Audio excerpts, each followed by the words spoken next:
যখন একটা গল্প তৈরি হয় তখন কিন্তু বাস্তব অনেক কিছু থেকে আমরা ইন্সপায়ার্ড হই, বাট মেইনলি কিন্তু আমরা একটা বাস্তব গল্পকেই বা একটা বাস্তব ক্যারেক্টারকেই আমরা প্রেজেন্ট করি না।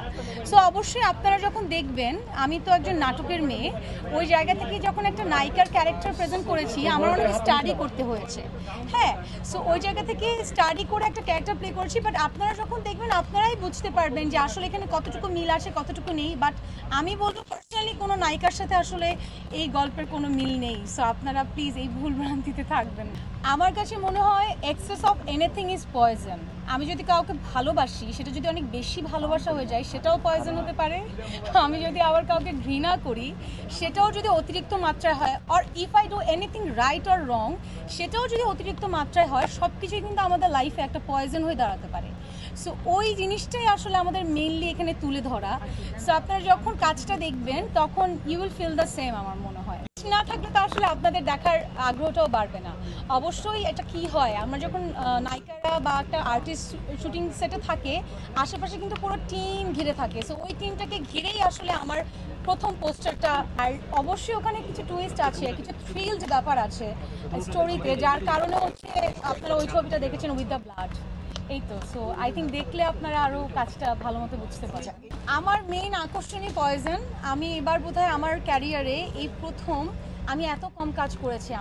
আমার নাটক হয়তো আপনারা দেখতে পারবেন এবার 4 থেকে 5টা। এটা আমার এই এত বছরের ক্যারিয়ারেই প্রথম, জাস্ট বিকজ অফ পয়জন।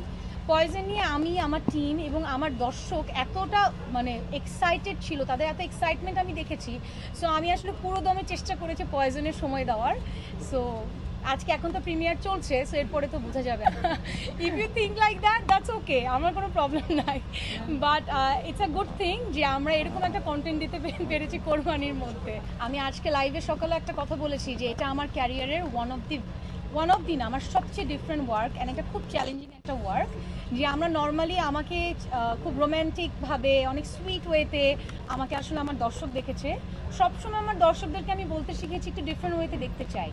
আমার মনে হয় এর থেকে ডিফারেন্ট কিছু আমি জানি না দেখাতে পারবো কিনা, বাট আমি চেষ্টা করেছি। দীপ্তর প্রথম যে ওয়েব ফিল্মটা সেটা আমি করেছিলাম সাহসিকা, সেটা দীপ্ত প্লের প্রথম ছিল। সো ওই জায়গা থেকে I feel so great, I feel so honour, thanks to Deepto আপনাদের সামনে একটা ভালো কাজ নিয়ে, একটা ডিফারেন্ট চ্যালেঞ্জিং কাজ নিয়ে। So of course thanks to my team and of course Dipto. Thank